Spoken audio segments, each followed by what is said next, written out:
por estos medios, para todos aquellos que nos brindan la oportunidad, pues también presentamos el mensaje de la palabra. Quiero saludar a todos los hermanos de la iglesia Spanish for Washington por la invitación, gracias a su pastor, el pastor Lázaro Sedano. También quiero saludar en estos momentos a dos congregaciones más que están también siguiendo esta transmisión de lo que es esta iglesia. Estoy hablando acerca de la iglesia o el distrito de iglesias de Wellington, en Florida, donde durante esta semana estuvimos llevando a cabo una semana de profecía muy interesante, el apoyo de los hermanos, y ellos están conectados. Quiero agradecer también a ellos que estarán escuchando este mensaje de la misma forma. Eso junto a su pastor, el pastor Freddy Sánchez, allá en Florida, y también a los hermanos del distrito de iglesia de los Mina 2 en Santo Domingo, también están conectados en este momento junto a su pastor, el pastor Juan Blanco. Gracias por el apoyo a la campaña que también de manera simultánea durante esta semana estuvimos llevando a cabo. Y gracias de manera especial, repito, a los hermanos de la iglesia Spanish for Washington y a su pastor Lázaro Sedano por hacer posible que desde esta plataforma y por esta vía el evangelio llegue a tantos hermanos y amigos. Hoy con el mensaje que hemos titulado La batalla final y la gran liberación. La batalla final y la gran liberación. Hay un texto en las Escrituras, especialmente en el libro del Apocalipsis, que nos recuerda que como pueblo fuimos llamados para obtener una victoria. Y las victorias se alcanzan luego de librar una batalla, una ardua batalla. Dice la palabra de Dios en el libro de Apocalipsis, capítulo 12, versículo 11. Y ellos le han vencido por medio de la sangre del Cordero y de la palabra del testimonio de ellos, y menospreciaron sus vidas hasta la muerte. Y ellos le han vencido, describiendo al pueblo de Dios, ese pueblo que durante todas las edades ha tenido que librar diferentes batallas contra poderes que el enemigo ha utilizado aquí en la tierra. Finalmente el pueblo de Dios obtiene una victoria definitiva, aplastante, sin lugar a dudas, y con la cual el pueblo de Dios que obtiene la victoria glorifica el nombre de Dios ante todo el universo. Así encontramos en la descripción de las profecías como en la primera mitad del libro del Apocalipsis se describen las luchas espirituales que enfrenta la iglesia en medio de un mundo hostil a lo largo de todas las edades, especialmente durante la Edad Media, cuando se vivieron las horas más oscuras de la historia del mundo. Y en la segunda mitad del libro del Apocalipsis, luego de describir esa batalla que se presenta en la serie de las 7 iglesias, en la serie de los 7 sellos, de las 7 trompetas, en la segunda mitad entonces del libro del Apocalipsis se presentan los sucesos claves. Allí es donde el foco de la escritura se centra, en los sucesos claves que conducen a la victoria del pueblo de Dios justo antes de la venida de Cristo y del establecimiento de su reino eterno. En el libro del Apocalipsis se nos quiere transmitir de manera especial como iglesia, como pueblo de Dios, que Satanás, el archienemigo de Dios y de su pueblo, tiene sus días contados. Por eso dice que él mismo sabe que le queda poco tiempo. El enemigo sabe que su última oportunidad de tener éxito contra Dios es antes de la segunda venida y que el único escenario sería en esa última batalla conocida como el Armagedón.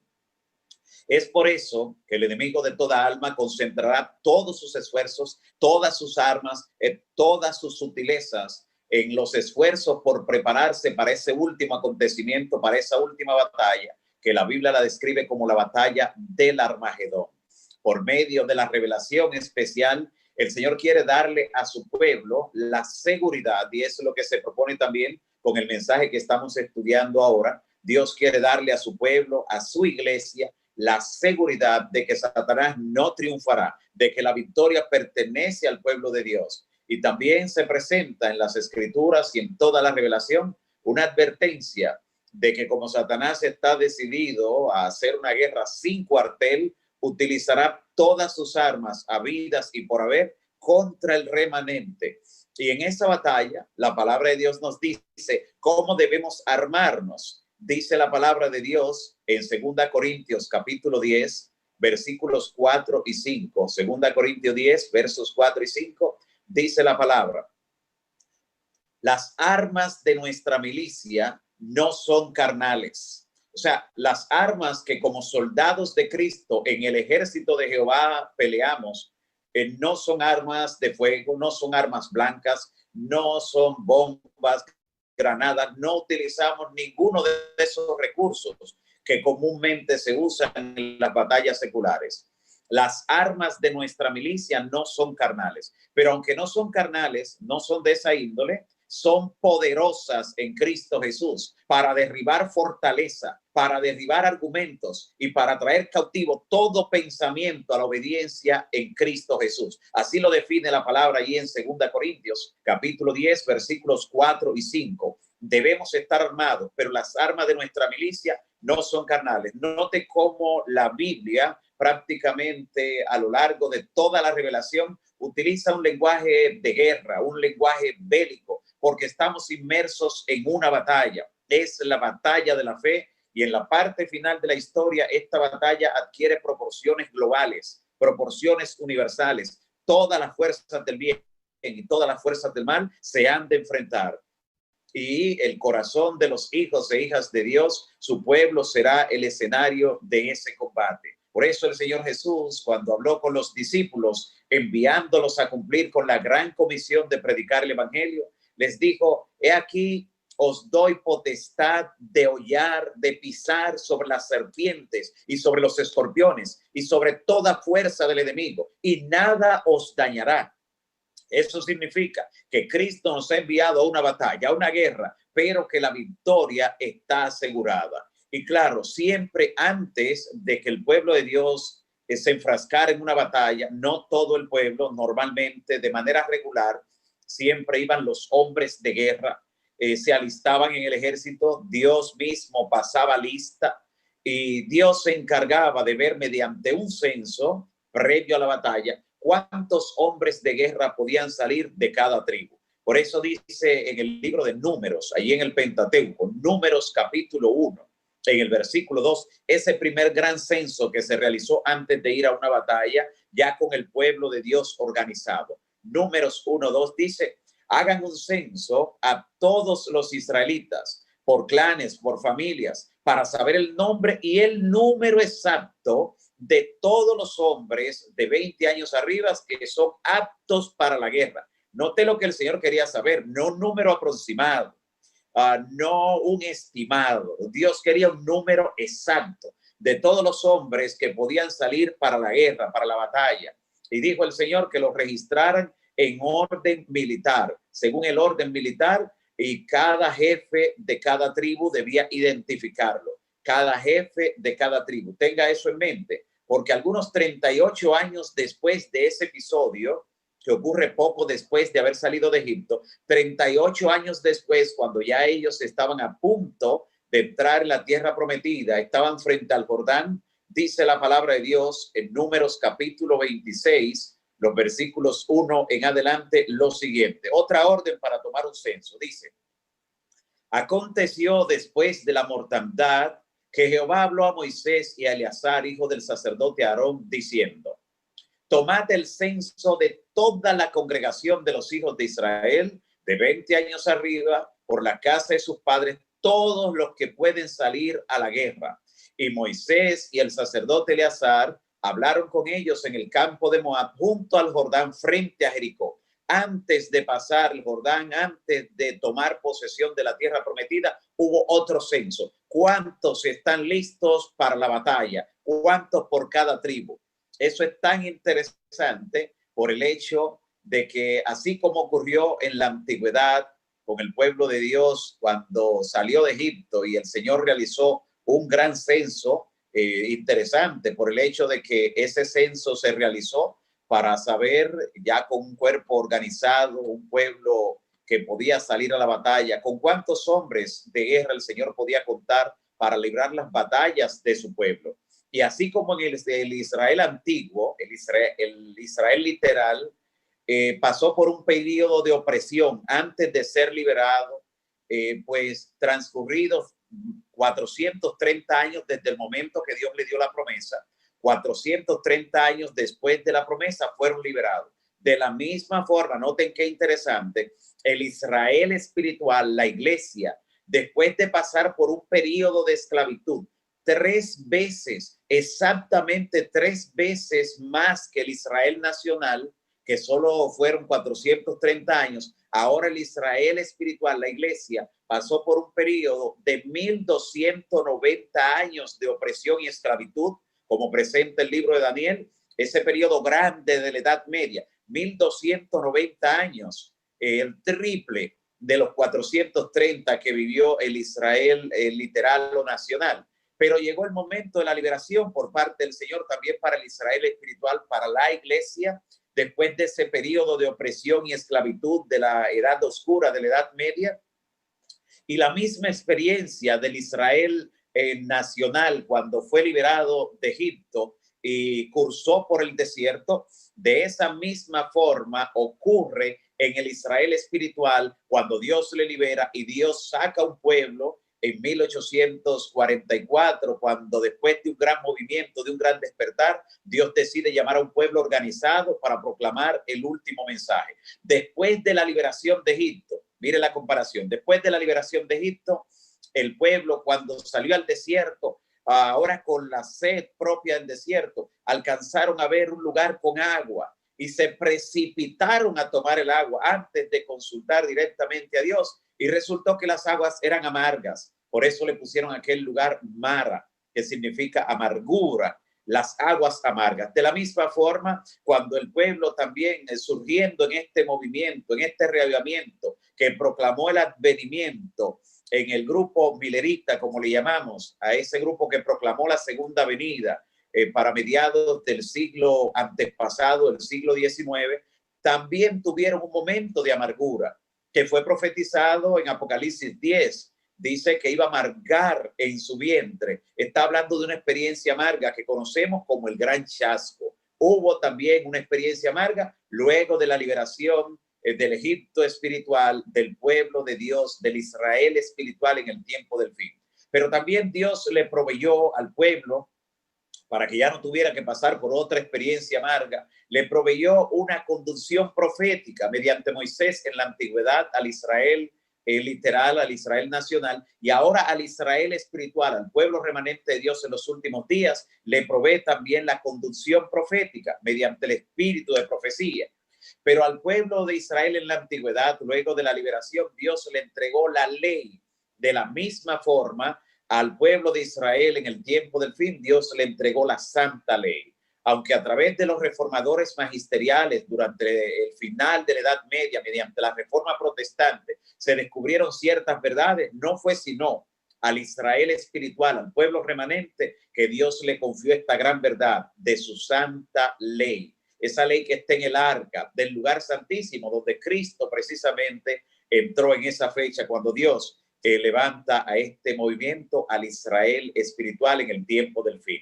Y de la misma forma, Dios también le entregó al Israel literal en la antigüedad la verdad del santuario y levantaron un tabernáculo en el desierto. Dios también le confió esta verdad del santuario al Israel espiritual en el tiempo del fin, que le ha revelado mediante ese santuario todas las demás verdades. Y finalmente, lo que tiene que ver con la comparación entre los dos Israeles, porque hablamos del Israel nacional, literal, y el Israel espiritual, el pueblo de Dios en el tiempo del fin. Dios también le dio leyes sobre lo que tenía que ver con cuidar su salud ahí en el desierto. Y Dios también le da un sistema de régimen pro salud al pueblo de Dios en los últimos días. Así que hay un paralelismo extraordinario.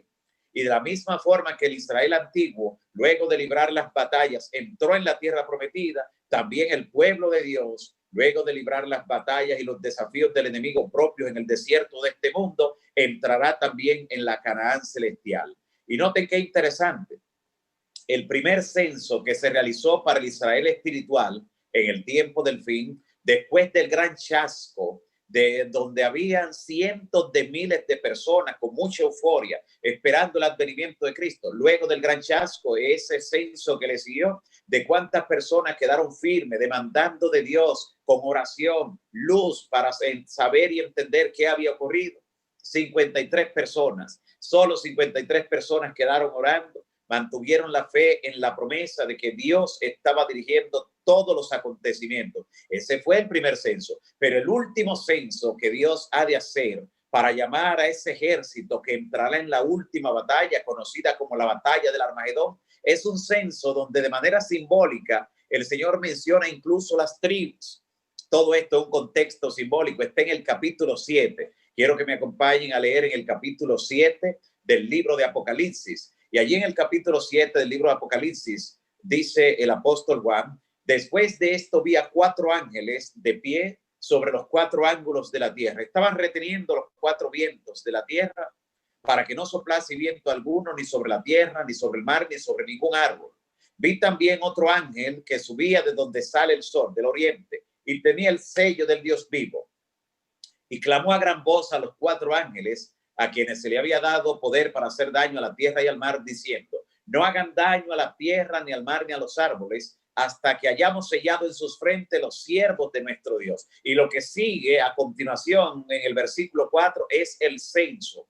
Dice: y oí el número de los sellados, los que estarán señalados y sellados para entrar en ese último conflicto, en la batalla del Armagedón. 144,000 sellados de todas las tribus de Israel. Y este es el único episodio en la profecía del libro del Apocalipsis donde el número total se da primero que el desglose de cuántos van a salir por cada tribu, para enfatizar que está hablando de un contexto simbólico.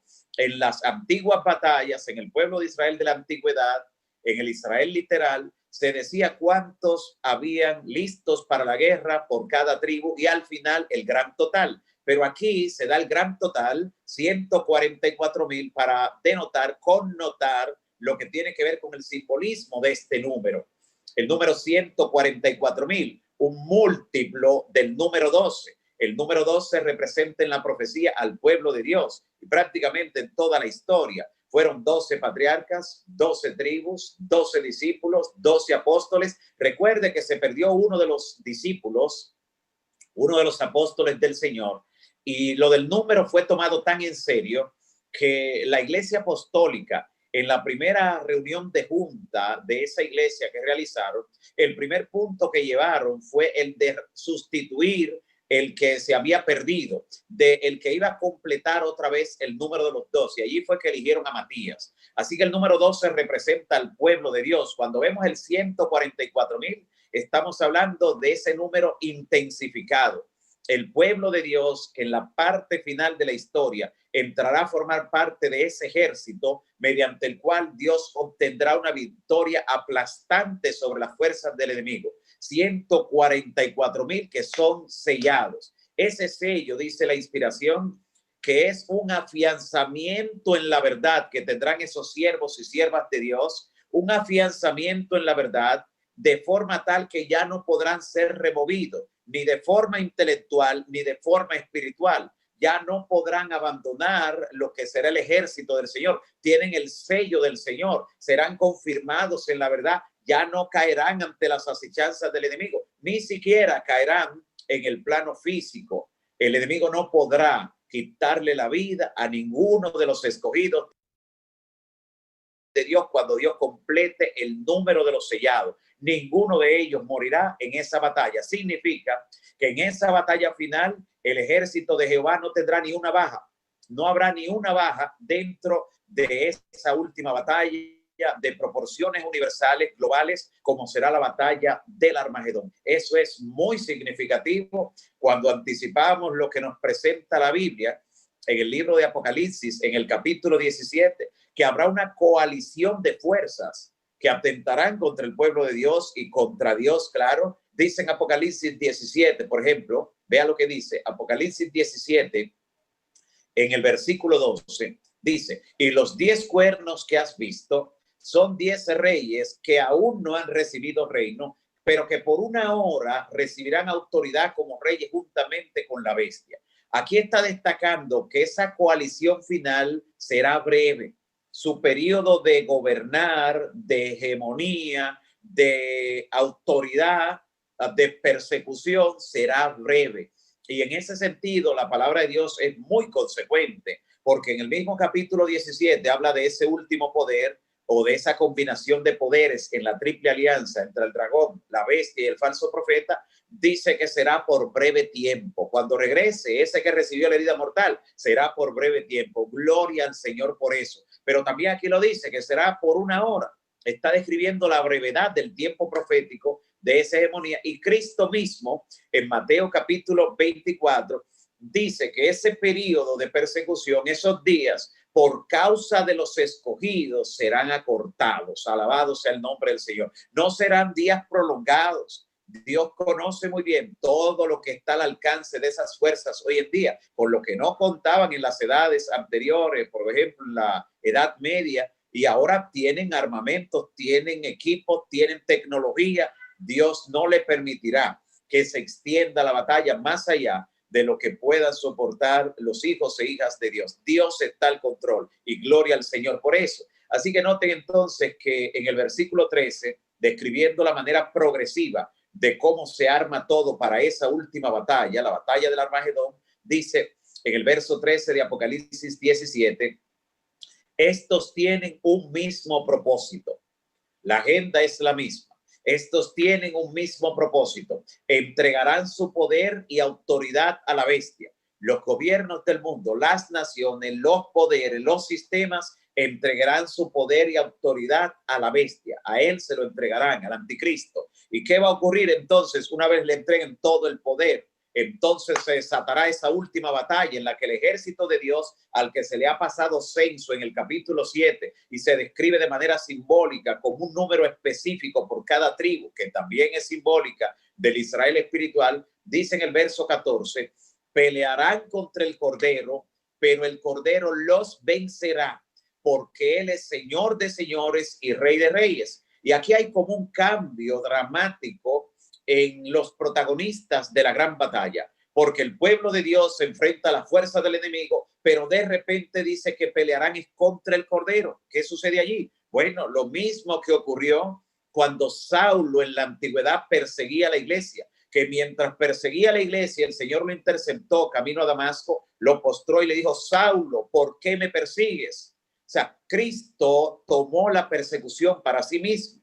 La que le estaban haciendo a su pueblo, Cristo la recibía para él. Y cuando estén persiguiendo, cuando atenten contra el pueblo de Dios en el tiempo del fin, también será contra el Cordero en la persona de sus hijos. Y Cristo también lo interceptará, solo que la caída ahora será definitiva y no se podrán levantar. Dice, pelearán contra el Cordero y el Cordero los vencerá porque Él es Rey de reyes y Señor de señores. Y atención ahora, y los que están con Él, dentro de lo que debes estar tú, amigo y hermano, los que están con Él en esa batalla del lado del Cordero son llamados, elegidos y fieles. Alabado sea el nombre del Señor. Por eso Dios ha comprometido su palabra con ese grupo que formará parte de su último ejército. Es una batalla y la batalla solo se obtiene la victoria con firmeza, nunca dando un paso hacia atrás, nunca deteniéndonos delante del enemigo, porque el Señor está de nuestro lado. Y si en esta batalla Dios es con nosotros, ¿quién contra nosotros? Note lo que dice la inspiración en el libro Primeros Escritos, en la página 282. Cuando esta batalla entre ya en la hora decisiva, en lo que tiene que ver con la cuenta regresiva, cuando se haya dictado la ley dominical que producirá una división clara entre el ejército del enemigo y el ejército de Dios, quedará claramente definido. Y entonces dice lo que va a ocurrir a continuación. El libro Primeros Escritos, página 282, dice, vi a los santos abandonar las ciudades y los pueblos. Sabemos que eso viene y conocemos la señal. Vi a los santos abandonar las ciudades y los pueblos y juntarse en grupos para vivir en los lugares más apartados. Los ángeles les proveerán comida y agua, mientras que los impíos sufrirán hambre y sed. Y esta es una declaración interesante que tenemos que detener a examinar, porque si nosotros vamos a abandonar las ciudades en ese momento, cuando se dicte la ley dominical en Estados Unidos de Norteamérica, que es la señal para los hijos e hijas de Dios en el mundo entero, y todas las provisiones quedarán en manos de los impíos, ¿por qué dice que ellos van a sufrir hambre y sed mientras Dios allá nos provee comida y agua? En realidad, los perdidos durante ese periodo no tendrán esa gran provisión, porque para el mundo viene un acontecimiento dramático que describe el libro Palabras de Vida del Gran Maestro, que es el evento que va a despertar a las 10 vírgenes en el mundo entero, el pueblo de Dios, que en la parábola es una voz que llama, pero recuerde que es una parábola, todo tiene un significado, una representación. Y la voz que despierta a las vírgenes no es de alguien entre el pueblo que es más espiritual y se queda despierto, no. La inspiración dice en Palabra de Vida, en la página 339, específicamente el tercer párrafo, dice, ¿qué es lo que despierta a las 10 vírgenes? Dice, así también hoy, una calamidad repentina e inesperada, algo que pondrá al alma cara a cara con la muerte, demostrará si uno tiene verdadera fe en las promesas de Dios. Ella dice, una calamidad repentina e inesperada, algo que pondrá al alma cara a cara con la muerte. Y eso ocurre previo al cierre del tiempo de gracia, dice el mismo libro, Palabras de Vida. Ese acontecimiento grande que viene para el mundo y que Dios lo utilizará para despertar a las 10 vírgenes, de las cuales 5 van a entrar, porque el que espere el final para hacer provisión, despertará cuando sea muy tarde. Así que ese gran acontecimiento va a provocar un desabastecimiento global y un desabastecimiento que va a amenazar, por así decirlo, hasta con la extinción de la raza humana sobre el planeta Tierra. Por eso es que Jesús dice que si esos días no fueran acortados, nadie sobreviviría, ninguna carne, pero por causa de los escogidos, gloria al Señor, esos días serán acortados. Así que por eso los impíos sufrirán hambre y sed. Se cumplirá lo que dice Santiago en el capítulo 5. Santiago en el capítulo 5 dice que los ricos van a aullar, van a clamar, van a llorar con el dinero, con el oro en la mano, no podrán comprar. Eso estará como carcomido de la polilla, corroído por el óxido, porque no tendrá ningún valor. Y entonces dice, vi después que los magnates de la tierra consultaban entre sí, dice la cita de Primeros Escritos 2:8-2, y Satanás y sus ángeles estaban atareados en torno a ellos. Vi un edicto, y este edicto que viene ahora es el decreto de muerte, como lo conocemos, que viene posterior a lo que tiene que ver con la ley dominical, un tiempo después. Cuando vean que el pueblo de Dios, a pesar de la ley dominical, se mantiene firme, que aunque le prohíban comprar y vender, sigue viviendo, porque Dios le estará llevando a través de los ángeles comida y agua, y entonces dirán, de esta gente hay que salir de una manera drástica, hay que dictarle un decreto de muerte. Y dice, vi un edicto, dice la misma página de Primeros Escritos, página 282, repito, del que se repartieron ejemplares por distintas partes de la tierra. Esto es un asunto global. Ese edicto ordenaba, esa ley, ese decreto de muerte, que si dentro de determinado plazo no renunciaban los santos a su fe peculiar de guardar el sábado y comenzaban a guardar el primer día de la semana como día santo, entonces la gente quedaría en libertad para matarlos. Así que habrá un plazo, un plazo. Y es interesante ver lo que ocurre en el mundo. Los plazos seculares, ya sean del gobierno, de sindicatos, de organizaciones, normalmente los plazos terminan a medianoche. Y este plazo no será la excepción. Claro, esto tiene otro marco interesantísimo, que el tiempo no bastaría para nosotros contarlo, porque la única forma para saber que nosotros hemos abandonado el sábado, que para eso será el plazo, es si llega el sábado, cuando llegan las horas en la noche del viernes. De otra manera no saben si lo estamos guardando.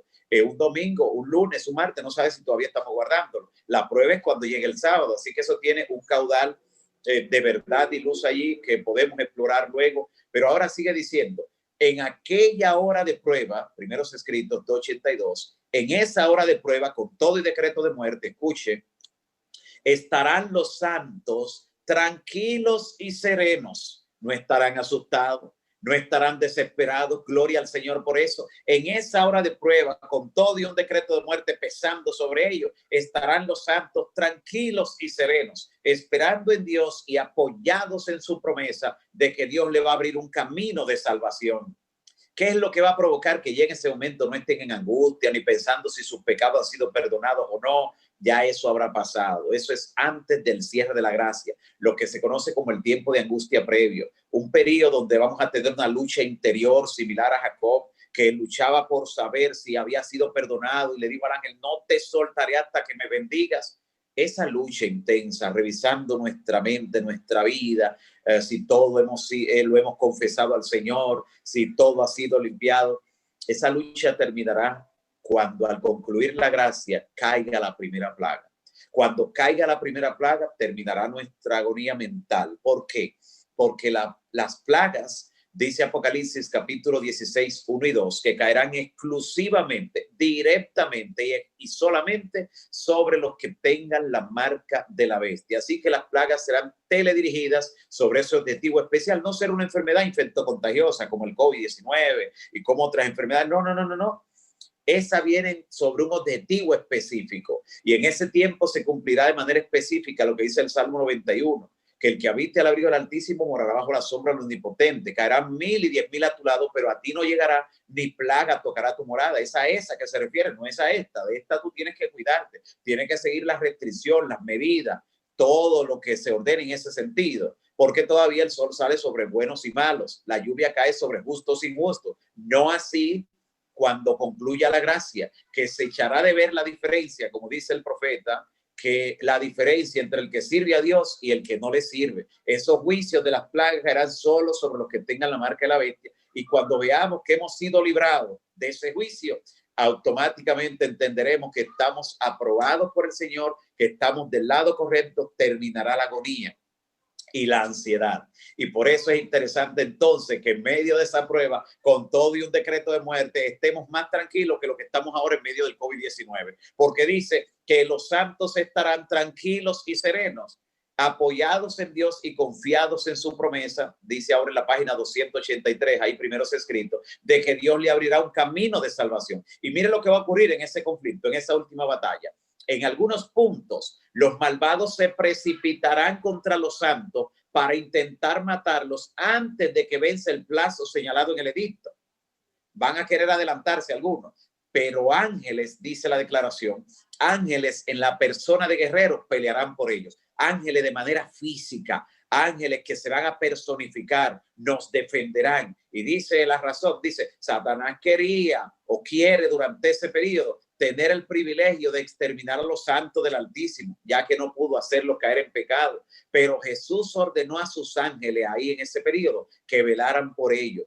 Dios tendrá a honra hacer un pacto de paz con quienes han guardado su santa ley ante la vista de los impíos circundantes. Y Jesús recibirá honra al trasladar sin que vean muerte a esos fieles que durante todo ese periodo final, en esa batalla final, se han mantenido de parte de la justicia. Esa gente Dios no va a permitir que nadie le toque, porque el Señor los preservará. Ese ejército final que participará en esa batalla final, conocida simbólicamente como los 144,000, ni uno de ellos caerá a tierra. Ya son inconmovibles y todos serán trasladados sin ver muerte al cielo. Solo serán transformados en un momento, en un abrir y cerrar de ojos a la final trompeta. Pero recuerde que todavía el decreto de muerte está vigente allí y que ese plazo termina virtualmente a medianoche. Mire ahora entonces lo que dice el mismo libro Primeros Escritos en la página 285. Miren esta última cita. Primeros Escritos, página 285 dice: Dios escogió la medianoche para libertar a su pueblo. Alabado sea el nombre del Señor. La medianoche, ¿qué significa eso? Que el día y la hora que señalen para nuestra destrucción en el decreto de muerte será el día y la hora de nuestra liberación en Cristo Jesús. Dios escogió la medianoche para libertar a su pueblo, dice la palabra. El sol saldrá a medianoche ese día. Oiga, cómo la naturaleza estará trastornada. El sol saldrá a medianoche y detendrá las armas del enemigo en el acto, en el momento que vence el plazo. Los ríos dejarán de correr, el mar arderá como una olla, estará hirviendo y lanzando peñascos hacia afuera. Todo parecerá desquiciado en la naturaleza y los impíos se detendrán en el acto. No podrán mover un solo dedo contra uno de los hijos e hijas de Dios, mientras que los siervos de Dios, los redimidos, contemplarán con solemne júbilo esa señal de su liberación. En ese momento el pueblo de Dios será liberado. Eso ocurre en el marco de la séptima plaga, de ese fuerte terremoto que abrirá las tumbas, no de todos, sino de los que dice Daniel capítulo 12, de lo que ocurre en el tiempo de angustia grande. Muchos de los que duermen en el polvo de la tierra serán despertados, unos para vida eterna y otros para confusión perpetua, en el marco de esa gran tribulación. Es lo que conocemos como la resurrección especial o parcial. Por eso ese grupo de perdidos que se levantará allí son los que dice Apocalipsis 1:7, que Jesús viene con la nube, con las nubes, y todo ojo le verá, incluso los que le traspasaron. Para los que le traspasaron verlo, tienen que levantarse en esa resurrección especial, en la que participarán también todos los que murieron teniendo fe en el mensaje del tercer ángel y guardando el sábado desde 1844 para acá. Dios tiene hasta una resurrección especial para los que de su pueblo tengan que dormir antes de que Cristo venga. Cuánta bendición y privilegio Dios le ha dado al Israel espiritual en el tiempo del fin, al pueblo remanente de Dios en la parte final de la historia. Gloria al Señor por eso dice el libro de Apocalipsis 14:13, desde que se predica el mensaje del tercer ángel, dice: bienaventurados los muertos que de aquí en adelante mueren en el Señor, descansarán de su trabajo, pero sus obras con ellos siguen. Su trabajo era predicar por la venida de Cristo. La obra que querían ver realizada era la aparición de Cristo en gloria, pues Dios los levantará antes de que Cristo venga, momentos antes, para que juntos con los 144,000, con el ejército de esa última batalla, luego de la liberación, puedan ver todos los acontecimientos finales, incluyendo la aparición gloriosa de nuestro Señor Jesucristo.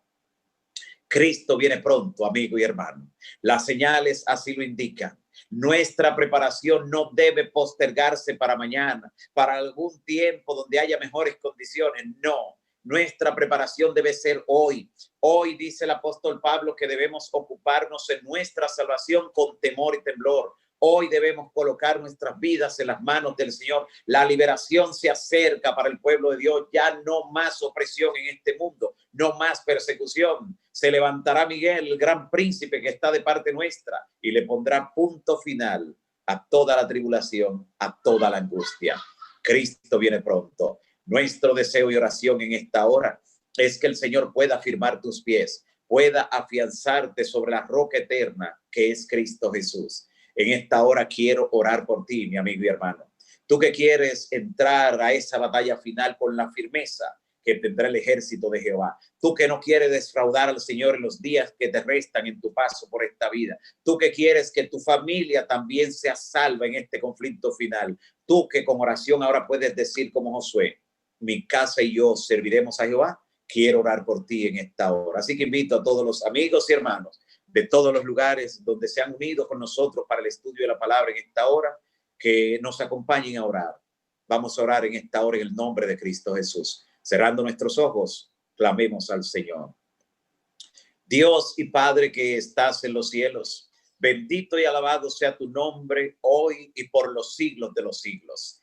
Gracias te damos, Señor, por tu palabra. Gracias por toda la revelación que has dado a tu pueblo remanente, al Israel de Dios en los últimos días. Gracias, Señor, porque la victoria está asegurada. La gran liberación se acerca, pasos agigantados. Y en cada evento que veamos que ocurre en el mundo, en vez de atemorizarnos, escucharemos los pasos de un Dios que se acerca a rescatarnos.